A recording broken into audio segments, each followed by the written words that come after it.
നമസ്കാരം. നവസന്ധ്യ ടാരോട്ട് ഗൈഡൻസിലേക്ക് എല്ലാവർക്കും സ്വാഗതം. എല്ലാ വ്യൂവേഴ്സിനും നല്ലതാവട്ടെ എന്ന് വിചാരിക്കുന്നു. ഇന്നത്തെ ദിവസം നിങ്ങൾക്ക് നന്മയുടെ ദിവസമാകട്ടെ. നിങ്ങളുടെ ജീവിതത്തിലേക്ക് നല്ല വാർത്തകൾ കേൾക്കുവാൻ നിങ്ങളെ സഹായിക്കട്ടെ എന്ന് ആശംസിച്ചുകൊള്ളുന്നു. ഇന്ന് എൻ്റെ വ്യൂവേഴ്സിൻ്റെ കറണ്ട് എനർജി എന്താണെന്ന് നോക്കാം. യൂണിവേഴ്സ്, എൻ്റെ വ്യൂവേഴ്സിൻ്റെ കറണ്ട് എനർജി എന്താണ്? എന്തിലേക്കാണ് അവർ ഫോക്കസ് ചെയ്യേണ്ടത്? എന്ത് ഡിവൈൻ ബ്ലെസ്സിങ്സ് ആണ് ഇന്ന് അവർക്കുള്ളത്? നമുക്ക് നോക്കാം. എൻ്റെ വ്യൂവേഴ്സിൻ്റെ കറണ്ട് എനർജി വന്നിരിക്കുന്ന ഒരു സെലിബ്രേഷനാണ്. എന്തോ കാര്യത്തിന് വേണ്ടി നിങ്ങൾ സെലിബ്രേറ്റ് ചെയ്യുന്നു. നോക്കൂ, 3 ഓഫ് കപ്സ് ആണ് വന്നിരിക്കുന്നത്. നിങ്ങൾ ഒന്നിൽ കൂടുതൽ പേർ ചേർന്ന് നിങ്ങളുടെ ജീവിതത്തിൽ എന്തൊരു സെലിബ്രേഷൻ നടത്തുന്ന ഒരു എനർജിയാണ് വന്നിരിക്കുന്നത്. അത് സമൃദ്ധിയുടെ എനർജിയും കൂടെയാണ്. നോക്കാം എന്തിലേക്കാണ് ഇന്ന് ഫോക്കസ് ചെയ്യുന്നത്. ഇന്ന് ഫോക്കസ് ചെയ്യുന്നത് 4 ഓഫ് സോർഡ്സ് ആണ് വന്നിരിക്കുന്നത്. നിങ്ങളിലേക്ക് നിങ്ങളുടെ മനസ്സിൻ്റെ ഉള്ളിൽ ഒരു സംഘർഷമുണ്ട്. ആ സംഘർഷത്തെ ദൂരീകരിക്കാൻ വേണ്ടിയിട്ട് നിങ്ങൾ സമാധാനമായിരിക്കുന്നു. നിങ്ങൾക്ക് ആരോടെങ്കിലും നിങ്ങൾക്കത് ഷെയർ ചെയ്യാൻ താല്പര്യമുണ്ടെങ്കിൽ തീർച്ചയായിട്ടും നിങ്ങൾക്കത് ഷെയർ ചെയ്യാവുന്നതാണ്. നിങ്ങളുടെ മനസ്സിനെ ഒന്ന് ക്ലെൻസ് ചെയ്യേണ്ടതാണ്.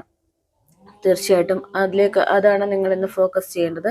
നിങ്ങളുടെ മനസ്സിനൊരു സമാധാനത്തിന് വേണ്ടിയിട്ട് നിങ്ങൾക്ക് ഒരു ഉറച്ച വിശ്വാസമുള്ള ഒരാളുടെ അടുത്ത് നിങ്ങൾക്ക് നിങ്ങളുടെ കാര്യം ഷെയർ ചെയ്യാം. തീർച്ചയായിട്ടും എന്താണ് ഡിവൈൻ മെസ്സേജ് തന്നിരിക്കുന്നത്? ഏസ് ഓഫ് സോഴ്സ് ആണ് വന്നിരിക്കുന്നത്. അതായത് നിങ്ങൾക്കൊരു പുതിയ തുടക്കം, നിങ്ങളുടെ ജീവിതത്തിലേക്ക് ഒരു പുതിയ തുടക്കം, ബുദ്ധിപരമായ ഒരു നീക്കമായിരിക്കും അത്. ആ തുടക്കം വരുന്നതിനെ നല്ല ആവേശപൂർവ്വം തന്നെ സ്വീകരിക്കുക. അതിൽ വിജയമുണ്ട്. തീർച്ചയായിട്ടും ഡിവൈൻ ബ്ലെസ്സിങ്സും ഉണ്ട് ഈ വരുന്ന ഒരു തുടക്കത്തിൽ എന്നാണ് ഡിവൈൻ പറയുന്നത്. അപ്പോൾ നിങ്ങളുടെ മനസ്സൊക്കെ ക്ലെൻസ് ചെയ്ത് നിങ്ങൾ ഏറ്റവും നല്ല ശുദ്ധമായിരിക്കുന്ന അവസരത്തിൽ നിങ്ങളിലേക്ക് വരുന്നൊരു അവസരത്തെ തീർച്ചയായിട്ടും നിങ്ങൾക്ക് സ്വീകരിക്കാം. അത് ഡിവൈൻ തരുന്ന അവസരമാണ്. നിങ്ങളുടെ ജീവിതത്തിൽ നന്മകൾ മാത്രം ഉണ്ടാവട്ടെ.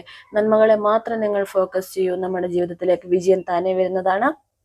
നമ്മൾ ചിന്തിക്കുന്നതും പറയുന്നതും എല്ലാം മറ്റുള്ളവർക്ക് ഹിതമാവുന്നത് തന്നെയാവട്ടെ. ഉറപ്പായിട്ടും നിങ്ങളുടെ ജീവിതത്തിൽ നന്മകൾ തന്നെ വരും. നിങ്ങൾക്ക് എല്ലാ സമ്പൽ സമൃദ്ധിയും നിങ്ങളുടെ ജീവിതത്തിൽ നിങ്ങൾക്ക് അനുഭവിക്കാൻ കഴിയുന്നതാണ്. നിങ്ങൾക്ക് എൻ്റെ വാട്സപ്പ് റീഡിംഗ് നിങ്ങൾക്ക് ഇഷ്ടപ്പെട്ടെങ്കിൽ വാട്സപ്പ് നമ്പർ നിങ്ങൾക്ക് കോൺടാക്റ്റ് ചെയ്യാം. ഉറപ്പായിട്ടും നിങ്ങൾക്ക് ആവശ്യമുള്ള റീഡിങ് എടുത്തു തരുന്നതാണ്. അതേപോലെ തന്നെ നിങ്ങളുടെ ലൈഫിൽ നിങ്ങൾക്ക് എന്തെങ്കിലും ഒരു സിറ്റുവേഷൻ നിങ്ങൾ പകച്ചു നിൽക്കുകയാണോ എങ്കിൽ ഒരു അഭിപ്രായത്തിന് വേണ്ടി ഉറപ്പായിട്ടും ചോദിക്കാവുന്നതാണ്. ലൈഫ് കോച്ചിങ് ചെയ്യുന്നുണ്ട് ഞാൻ ഇതിൻ്റെ കൂട്ടത്തിൽ തന്നെ. നിങ്ങൾക്ക് ഉപകാരപ്രദമാകുമെന്ന് വിശ്വസിച്ചുകൊണ്ട് എല്ലാവർക്കും നല്ലൊരു ദിവസം ആശംസിച്ചുകൊണ്ട് താങ്ക് യു ഓൾ.